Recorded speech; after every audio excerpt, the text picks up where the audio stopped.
Capítulo 7. Julio. Caldo de colita de res. Ingredientes: 2 colitas de res, 1 cebolla, 2 dientes de ajos, 4 jitomates, 1/4 de kilo de ejotes, 2 papas, 4 chiles moritas. Manera de hacerse: las colitas partidas se ponen a cocer con un trozo de cebolla, un diente de ajo, sal y pimienta al gusto. Es conveniente poner un poco más de agua de la que normalmente se utiliza para un cocido, teniendo en cuenta que vamos a preparar un caldo. Y un buen caldo que se respete tiene que ser caldoso sin caer en lo aguado. Los caldos pueden curar cualquier enfermedad física o mental. Bueno, al menos esa era la creencia de Chencha y Tita, que por mucho tiempo no le había dado crédito suficiente. Ahora no podía menos que aceptarla como cierta. Hacía 3 meses, al probar una cucharada del caldo que Chencha le preparó y le llevó a la casa del Dr. Brown, Tita había recobrado toda su cordura. Estaba recargada en el cristal, viendo a través de la ventana a Alex, el hijo de John, en el patio corriendo tras unas palomas. Escuchó los pasos de John subiendo las escaleras. Esperaba con ansia su acostumbrada visita. Las palabras de John eran su único enlace con el mundo. Si pudiera hablar y decirle lo importante que era para ella su presencia y su plática. Si pudiera bajar y besar a Alex como al hijo que no tenía y jugar con él hasta el cansancio. Si pudiera recordar cómo cocinar tan siquiera un par de huevos. Si pudiera gozar de un platillo cualquiera que fuera. Si pudiera volver a la vida. Un olor que percibió la sacudió. Era un olor ajeno a esta casa.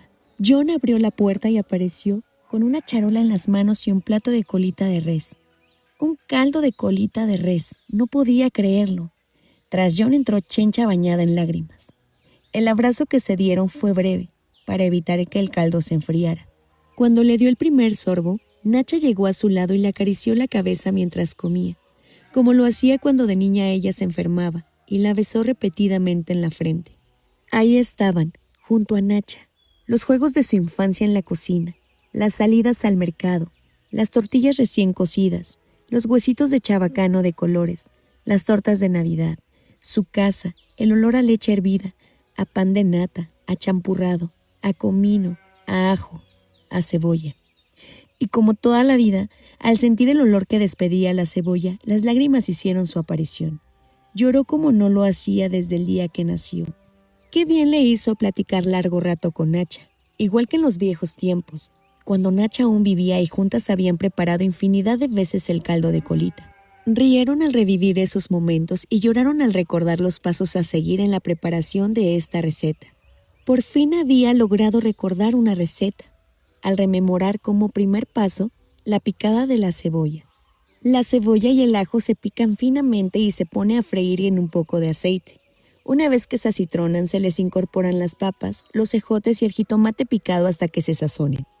John interrumpió estos recuerdos al entrar bruscamente en el cuarto, alarmado por el riachuelo que corría escaleras abajo. Cuando se dio cuenta de que se trataba de las lágrimas de Tita, John bendijo a Chencha y a su caldo de colita por haber logrado lo que ninguna de sus medicinas había podido, que Tita llorara de esa manera. Apenado por la intromisión, se dispuso a retirarse. La voz de Tita se lo impidió, esa melodiosa voz que no había pronunciado palabra en 6 meses. «John, no se vaya, por favor». John permaneció a su lado y fue testigo de cómo pasó Tita de las lágrimas a las sonrisas, al escuchar por boca de Chencha todo tipo de chismes e infortunios. Así se enteró el doctor de que mamá Elena tenía prohibidas las visitas a Tita. En la familia de la Garza se podían perdonar algunas cosas, pero nunca la desobediencia ni el cuestionamiento de las actitudes de los padres. Mamá Elena no le perdonaría jamás a Tita que, loca o no loca, la hubiera culpado de la muerte de su nieto, y al igual que con Gertrudis, tenía vetado inclusive el que se pronunciara su nombre. Por cierto, Nicolás había regresado hacía poco con noticias de ella. Efectivamente la habían encontrado trabajando en un burdel. Le había entregado su ropa y ella le había mandado una carta a Tita. Chencha se la dio y Tita la leyó en silencio. «Querida Tita, no sabes cómo te agradezco el que me hayas enviado mi ropa. Por fortuna aún me encontraba aquí y la pude recibir. Mañana voy a dejar este lugar, pues no es el lugar que me pertenece. Aún no sé cuál será, pero sé que en alguna parte tengo que encontrar un sitio adecuado para mí. Si caí aquí fue porque sentí un fuego muy intenso que me quemaba por dentro. El hombre que me cogió en el campo prácticamente me salvó la vida. Ojalá lo vuelva a encontrar algún día. Me dejó porque sus fuerzas se estaban agotando a mi lado sin haber logrado aplacar mi fuego interior. Por fin ahora, después de que infinidad de hombres han pasado por mí, siento un gran alivio. Tal vez algún día regrese a casa y te lo pueda explicar. Te quiere tu hermana Gertrudis. Tita guardó la carta en la bolsa de su vestido y no hizo el menor comentario.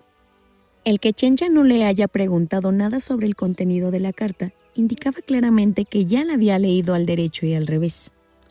Más tarde, entre Tita, Chencha y John, secaron la recámara, las escaleras y la planta baja. Al despedirse, Tita le comunicó a Chencha su decisión de no regresar nunca más al rancho y le pidió que se lo hiciera saber a su madre. Mientras Chencha cruzaba por enésima vez en el puente entre Eagle Pass y Piedras Negras sin darse cuenta, pensaba cuál sería la mejor manera de darle la noticia a mamá Elena. Los celadores de ambos países la dejaron hacerlo, pues la conocían desde niña. Además resultaba de lo más divertido verla caminar de un lado a otro, hablando sola y mordisqueando su rebozo. Sentía que su ingenio para inventar estaba paralizado por el terror. Cualquier versión que diera de seguro iba a enfurecer a mamá Elena. Tenía que inventar una en la cual ella, al menos, saliera bien librada. Para lograrlo tenía que encontrar una excusa que disculpara la visita que le había hecho a Tita. Mamá Elena no se tragaría ninguna, como si no la conociera. Envidiaba a Tita por haber tenido el valor de no regresar al rancho. Ojalá ella pudiera hacer lo mismo, pero no se atrevía. Desde niña había oído hablar de lo mal que les iba a las mujeres que desobedecen a sus padres o a sus patrones y se van de la casa. Acaban revolcadas en el arroyo inmundo de la vida galante. Nerviosa daba vueltas y vueltas a su rebozo, tratando de exprimirle la mejor de sus mentiras para estos momentos. Nunca antes le había fallado. Al llegar a las 100 retorcidas al rebozo siempre encontraba el embuste apropiado para la ocasión. Para ella mentir era una práctica de supervivencia que había aprendido desde su llegada al rancho. Era mucho mejor decir que el padre Ignacio la había puesto a recoger las limosnas que reconocer que se le había tirado la leche por estar platicando en el mercado. El castigo al cual uno se hacía merecedora era completamente diferente. Total, todo podía ser verdad o mentira, dependiendo de que uno se creyera las cosas verdaderamente o no. Por ejemplo, todo lo que había imaginado sobre la suerte de Tita no había resultado cierto.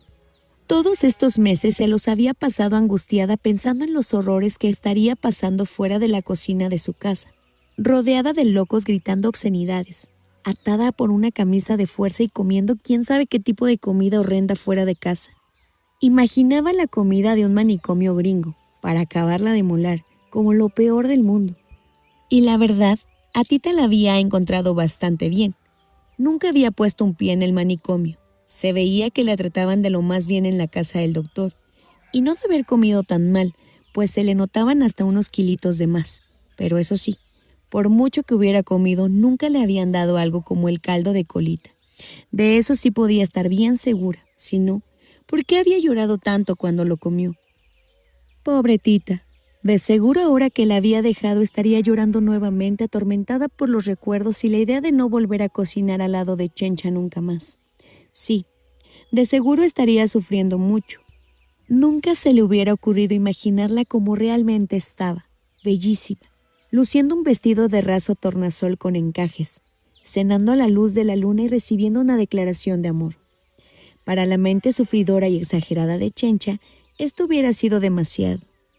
Tita estaba sentada cerca de una fogata asando un malvavisco. A su lado John le proponía matrimonio. Tita había aceptado acompañar a John a una lunada en un rancho vecino para festejar que se le acababa de dar de alta. John le había regalado un hermoso vestido que desde hacía tiempo había comprado en San Antonio, Texas, para este momento. Su color tornasol le hacía recordar el plumaje que las palomas tienen en el cuello, pero ya sin ninguna asociación dolorosa con el lejano día que se encontró con el palomar. Francamente, estaba completamente recuperada y dispuesta a iniciar una nueva vida al lado de John. Con un tierno beso en los labios sellaron su compromiso. Tita no sintió lo mismo que cuando Pedro la había besado, pero esperaba que su alma por tanto tiempo enmohecida lograra poco a poco encenderse con la cercanía de este hombre tan maravilloso. Por fin, después de haber caminado 3 horas, Chencha ya tenía la respuesta. Como siempre habría encontrado la mentira idónea. Le diría a mamá Elena que paseando por el Eagle Pass se había encontrado en una esquina a una limosnera con la ropa sucia y desgarrada. Que la compasión la había hecho acercársele para darle 10 centavos y que azorada descubrió que se trataba de Tita. Se había escapado del manicomio y vagaba por el mundo pagando la culpa de haber insultado a su madre. Ella la había invitado a regresar, pero Tita se había negado.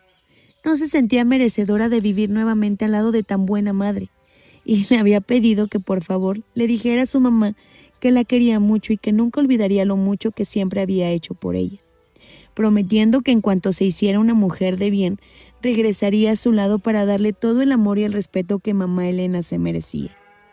Chencha pensaba cubrirse de gloria con esta mentira, pero por desgracia no lo pudo lograr. Esa noche, al llegar a la casa, un grupo de bandoleros atacó el rancho. A Chencha y mamá Elena, al tratar de defender su honor, recibió un fuerte golpe en la espalda y este le provocó una paraplegia que la paralizó de la cintura para abajo. En esas condiciones no estaba como para recibir ese tipo de noticias, ni Chencha como para darlas. Por otro lado, estuvo bien que no le hubiera dicho nada, pues con el retorno de Tita al rancho al conocer la desgracia, su piadosa mentira se habría venido a pique ante la esplendorosa belleza y energía que Tita irradiaba. Su madre la recibió en silencio, y por primera vez, Tita le sostuvo firmemente la mirada y mamá Elena retiró la suya. Había en la mirada de Tita una luz extraña. Mamá Elena desconocía a su hija. Sin palabras se hicieron de mutuos reproches y con esto se rompió entre ellas el hasta entonces fuerte lazo de sangre y obediencia que las unía y que ya nunca se restablecería. Por tanto, intentó de todo corazón atenderla lo mejor posible. Con mucho cuidado preparaba la comida para su madre y en especial el caldo de colita, con la sana intención de que le sirviera como a ella para recuperarse totalmente. Vació el caldillo ya sazonado con las papas y los ejotes en la olla donde había puesto a cocer las colitas de res. Ya que se vacía, solo hay que dejar hervir por media hora todos los ingredientes juntos. Enseguida se retira del fuego y se sirve bien caliente. Tita sirvió el caldo y se lo subió a su madre en una hermosa charola de plata cubierta con una servilleta de algodón, bellamente deshilada y perfectamente blanqueada y almidonada. Tita esperaba con ansiedad la reacción positiva de su madre en cuanto diera el primer sorbo. Pero por el contrario, mamá Elena escupió el alimento sobre la colcha y a gritos le pidió a Tita que inmediatamente retirara de su vista esa charola. ¿Pero por qué? Porque está asquerosamente amargo. No lo quiero, llévatelo. ¿No me oíste? Tita, en lugar de obedecerla, dio media vuelta tratando de ocultar a los ojos de su madre el sentimiento de frustración que experimentaba. Escapaba a su comprensión el que un ser, independientemente del parentesco que pudiera tener con otro, así nomás, con la mano en la cintura rechazara de una manera tan brutal una atención. Porque estaba segura de que el caldo estaba exquisito. Ella misma lo había probado antes de subirlo. No podía ser de otra manera, pues había puesto mucho cuidado al prepararlo. Se sentía verdaderamente una estúpida por haber regresado al rancho para atender a su madre. Lo mejor hubiera sido quedarse en casa de John, sin pensar nunca más en la suerte que pudiera correr mamá Elena, pero los remordimientos no la hubieran dejado. La única manera de liberarse realmente de ella sería con la muerte, y mamá Elena aún no tenía para cuándo. Sentía ganas de correr lejos, muy lejos, para proteger de la gélida presencia de su madre el pequeño fuego interior que John con trabajos había logrado encender. Era como si el escupitajo de mamá Elena hubiera caído justo en el centro de la incipiente hoguera y lo hubiera extinguido. Sufría dentro de sí los efectos del apagón. El humo le subía a la garganta y se la arremolinaba en un nudo espeso, que le nublaba la vista y le producía lagrimeo. Bruscamente abrió la puerta y corrió, en el preciso momento en el que John llegaba a realizar su visita médica. Chocaron intempestivamente. John la sostuvo en sus brazos justo a tiempo para evitar que cayera. Su cálido abrazo salvó a Tita de una congelación. Fueron solo unos instantes los que estuvieron unidos, pero lo suficientes como para reconfortarle el alma. Tita estaba empezando a dudar si esta sensación de paz y seguridad que John le daba era el verdadero amor, y no el ansia y el sufrimiento que experimentaba al lado de Pedro. Con verdadero esfuerzo se separó de John y salió de la recámara. «Tita», Ven acá, te dije que te llevaras esto. Doña Elena, no se altere, por favor, le hace daño. Yo le quito esa charola, pero dígame, ¿no tiene deseos de comer? Mamá Elena le pidió al doctor que cerrara la puerta con llave y casi en secreto le externó su inquietud respecto a lo amargo de la comida. John le respondió que tal vez se debía al efecto de las medicinas que estaba tomando. De ninguna manera. Doctor, si fuera la medicina todo el tiempo tendría ese sabor en la boca y no es así. Algo me está dando con la comida, curiosamente desde que Tita regresó. Necesito que lo investigue. John, sonriendo ante la maliciosa insinuación, se acercó a probar el caldo de colita que le habían llevado y que estaba intacto en la charola. A ver, vamos a descubrir qué le están poniendo en la comida. ¡Qué delicia! Esto tiene ejotes, papa, chile y... No logro distinguir bien qué tipo de carne es. No estoy para juegos. ¿No siento un sabor amargo? No, doña Elena, para nada. Pero si quiere lo mando a analizar. No quiero que se preocupe. Pero mientras nos dan los resultados tiene que comer. Entonces mándame una buena cocinera. ¿Pero cómo? Si tiene en casa a la mejor. Tengo entendido que su hija Tita es una cocinera excepcional. Un día de estos voy a pedirle su mano. Ya sabe que ella no se puede casar, exclamó presa de una furiosa agitación. John guardó silencio. No le convenía irritar más a mamá Elena, ni tenía caso, puesto que estaba plenamente convencido de que él se casaría con Tita con o sin la autorización de ella. Sabía también que ahora a Tita le tenía muy sin cuidado su absurdo destino y que en cuanto cumpliera 18 años se casarían. Dio por terminada la visita, pidiéndole calma a mamá Elena y prometiéndole que al día siguiente le mandaría una nueva cocinera. Y así lo hizo, pero mamá Elena ni siquiera se dignó a recibirla. El comentario del doctor sobre la idea de pedir la mano de Tita le había abierto los ojos. De seguro entre los dos había surgido una relación amorosa. Desde hacía tiempo sospechaba que Tita deseaba que ella desapareciera de este mundo para así poderse casar libremente. No una, sino 1000 veces si le daba la gana. Este deseo lo percibía como una presencia constante entre ellas, en cada roce, en cada palabra, en cada mirada. Pero ahora no le cabía la menor duda de que Tita intentaba envenenarla poco a poco para poder casarse con el Dr. Brown. Por tanto, desde ese día se negó terminantemente a comer nada que Tita hubiera cocinado. Le ordenó a Chencha que se hiciera cargo de la preparación de su comida. Solo ella y nadie más podía llevársela y la tenía que probar en su presencia antes de que mamá Elena se animara a comerla. La nueva disposición no afectó para nada a Tita. Es más, fue para ella un alivio el delegar en Chencha la penosa obligación de atender a su madre y así tener la libertad para empezar a bordar las sábanas para su ajuar de novia. Había decidido casarse con John en cuanto su madre estuviera mejor. La que sí se vio muy afectada por la orden fue Chencha. Aún se estaba restableciendo física y emocionalmente del brutal ataque del que fue objeto. Y aunque aparentemente se veía beneficiada al no tener que realizar ninguna otra tarea más que la de hacer la comida y llevársela a mamá Elena, no era así. Al principio recibió con gusto la noticia, pero en cuanto empezaron los gritos y los reproches, se dio cuenta de que no hay pan que no cueste una torta. Un día en que había ido a que el doctor John Brown le quitara las costuras que le había tenido que hacer, pues había sufrido un desgarre durante la visitación, Tita preparó la comida en su lugar. Creyeron que podrían engañar a mamá Elena sin mayor problema. A su regreso, Chencha le llevó la comida y la probó como siempre lo hacía. Pero al dársela a comer a ella, mamá Elena de inmediato detectó el sabor amargo. Con enojo lanzó la charola al piso y corrió a Chencha de la casa por haber intentado burlarse de ella. Chencha se aprovechó de este pretexto para irse a pasar unos días a su pueblo. Necesitaba olvidarse del asunto de la violación y de la existencia de mamá Elena. Tita trató de convencerla de que no le hiciera caso a su mamá. Tenía muchos años de conocerla y ya sabía muy bien cómo manejarla. Sí, niña, pero ahorita ¿para qué quiero más agruras si con el mole tengo? Déjame ir, no seas ingrata. Tita la abrazó y la consoló como lo había hecho todas las noches desde su regreso. No veía la manera de sacar a Chencha de su depresión y de la creencia de que ya nadie se casaría con ella después del violento ataque que sufrió por parte de los bandoleros. Ya ves cómo son los hombres. Toditos dicen que plato de segunda mesa ni en otra vida, menos en esta.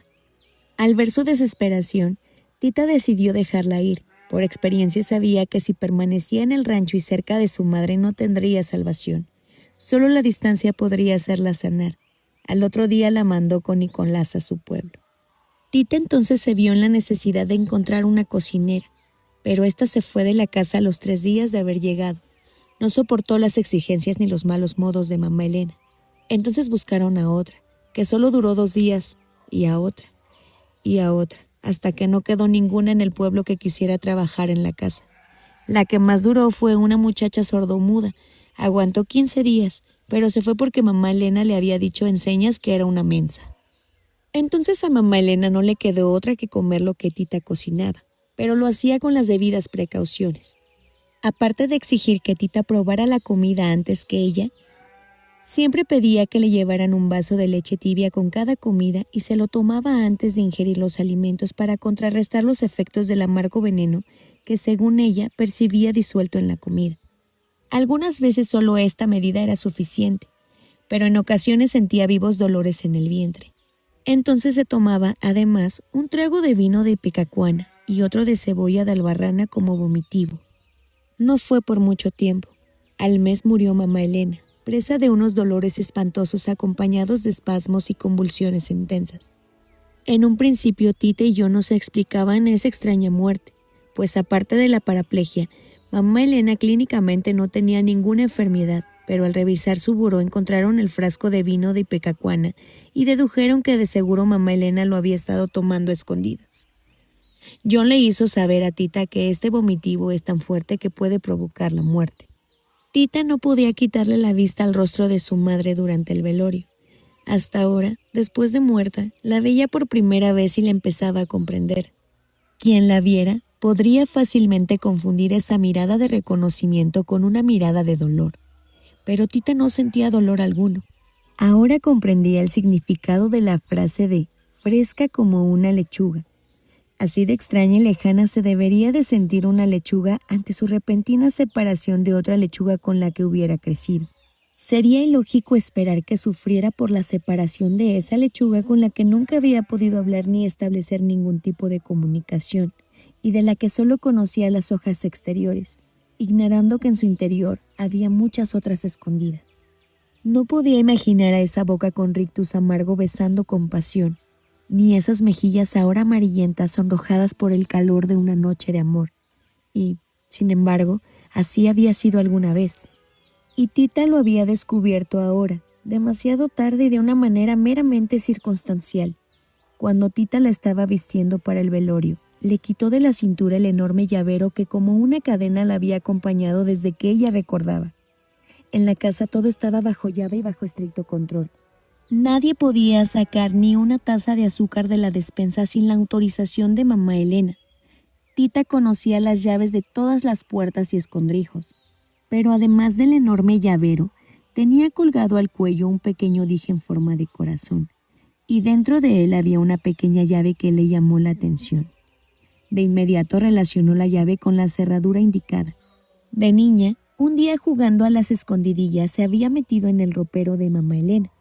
Entre las sábanas había descubierto un pequeño cofre. Mientras Tita esperaba que la fueran a buscar, trató inútilmente de abrirlo, pues estaba bajo llave. Mamá Elena, a pesar de no estar jugando a las escondidillas, fue quien la encontró al abrir el ropero. Había ido por una sábana o algo así, y la agarró con las manos en la masa. La castigó en el granero, y la pena consistió en desgranar 100 elotes. Tita sintió que la falta no meritaba el castigo tan grande. Esconderse con zapatos entre las sábanas limpias no era para tanto. Y ahora, muerta su madre, mientras leía las cartas que contenía el cofre, se daba cuenta de que no había sido castigada por eso, sino por haber intentado ver el contenido del cofre, y que el castigo sí era para tanto. Tita abrió el cofre con morbosa curiosidad. Contenía un paquete de cartas de un tal José Treviño y un diario. Las cartas estaban dirigidas a mamá Elena. Tita las ordenó por fechas y se enteró de la verdadera historia de amor de su madre. José había sido el amor de su vida. No le habían permitido casarse con él, pues tenía en sus venas sangre negra. Una colonia de negros huyendo de la guerra civil en USA y el peligro que corrían de ser linchados había llegado a instalarse cerca del pueblo. José era el producto de los amores ilícitos entre José Treviño padre y una guapa negra. Cuando los padres de mamá Elena habían descubierto el amor que existía entre su hija y este mulato, horrorizados la obligaron inmediatamente a casarse con Juan de la Garza, su padre. Esta acción no logró impedir que aún estando casada siguiera manteniendo correspondencia secreta con José, y tal parecía que no solo se había conformado solamente con este tipo de comunicación, pues, según estas cartas, Gertrudis era hija de José y no de su padre. Mamá Elena había intentado huir con José al enterarse de este embarazo, pero la noche en que lo esperaba escondida, tras los oscuros del balcón, presenció como un hombre desconocido, sin motivo aparente, protegiéndose entre las sombras de la noche, atacaba a José eliminándolo de este mundo. Después de grandes sufrimientos, mamá Elena se resignó entonces a vivir al lado de su legítimo marido. Juan de la Garza ignoró por muchos años toda esta historia, pero se enteró de ella precisamente cuando Tita nació. Había ido a la cantina a festejar con unos amigos el nacimiento de su nueva hija, y ahí alguna lengua venenosa le había soltado la información. La terrible noticia le provocó un infarto. Eso era todo. Tita se sentía culpable de haber participado de este secreto. No sabía qué hacer con estas cartas. Pensó en quemarlas, pero ella no era quien para hacerlo. Si su madre no se había atrevido, ella menos. Guardó todo tal como lo había encontrado y lo puso en su lugar. Durante el entierro, Tita realmente lloró por su madre, pero no por la mujer castrante que la había reprimido toda su vida, sino por ese ser que había vivido un amor frustrado. Y juró ante su tumba que ella nunca renunciaría al amor, pasara lo que pasara. En esos momentos estaba convencida de que su verdadero amor era John, el hombre que estaba a su lado apoyándola incondicionalmente. Pero en cuanto vio que se acercaba un grupo de gentes al panteón y distinguió a lo lejos la silueta de Pedro, acompañado de Rosaura, ya no estuvo tan segura de sus sentimientos. Rosaura, luciendo una gran panza de embarazada, caminaba lentamente. En cuanto vio a Tita, se le acercó y la abrazó llorando desconsoladamente. Le seguía en turno Pedro. En cuanto Pedro la abrazó, su cuerpo vibró como una gelatina. Tita bendijo a su madre por darle el pretexto de poder volver a ver y abrazar a Pedro. Inmediatamente después se retiró bruscamente. Pedro no se merecía el que lo quisiera tanto. Había mostrado debilidad al irse lejos de ella y eso no se lo perdonaba. John tomó a Tita de la mano durante el regreso al rancho, y Tita a su vez lo tomó del brazo enfatizando que entre ellos había algo más que una amistad. Quería provocarle a Pedro los mismos dolores que ella siempre había sentido al verlo al lado de su hermana. Pedro los observó con los ojos entrecerrados. No le gustaba nada la familiaridad con la que John se acercaba y con la que Tita le hablaba al oído. ¿Qué era eso que estaba pasando? Tita le pertenecía y no iba a permitir que se la quitaran, mucho menos ahora que había desaparecido el mayor impedimento para su unión, mamá Elena. Continuará. Siguiente receta: champandongo.